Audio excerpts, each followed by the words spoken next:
in industrial mass farming has been described so touchingly that I think we cannot go home without any new decisions. We have to think what we have to do. And the question behind this, what kind of economy have we got here in the European Union? Isn't it the European Parliament which decides, at least partly, what we will have here?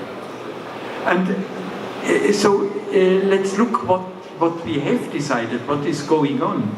In the last 15 years, 80% of the conventional farms in Germany growing animals had to give up in favor of industrial mass animal farming.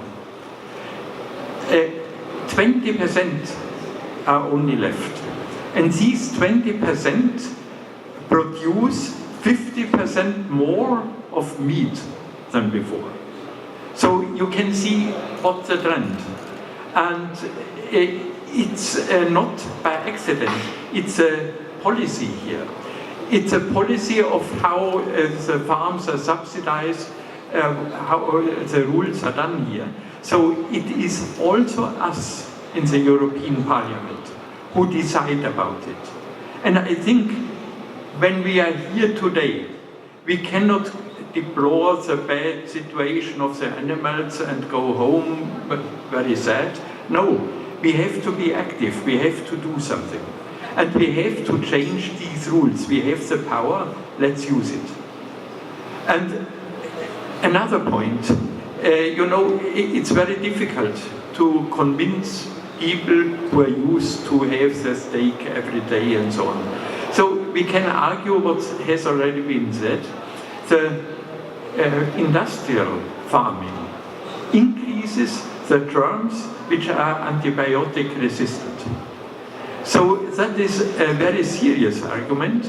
There's some calculation by a big research center in Germany that in the year 2050, more people in Europe will die of these antibiotic resistant germs more than by cancer.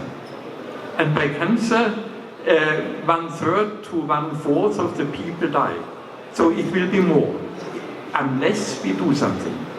So I think that is a convincing argument. It's not, in principle, my argument, because it's immoral what we here see. We cannot stand it. But we have to find a way how we can convince the others who do not think like us. And one last short point. We are also at least we contribute to the lawmaking with respect to medical research, pharmaceutical research. The experiments with the animals are not very conclusive. They're not convincing, and there are many bad things which have been overlooked by experiments with animals. So there are much safer methods and methods which avoid this extreme cruelty done to the animals. I think also here we have a very important thing to do in the Parliament. So please let me finish that we go home with the action that we have to change it. We who are here, we who decide. Thank you very much.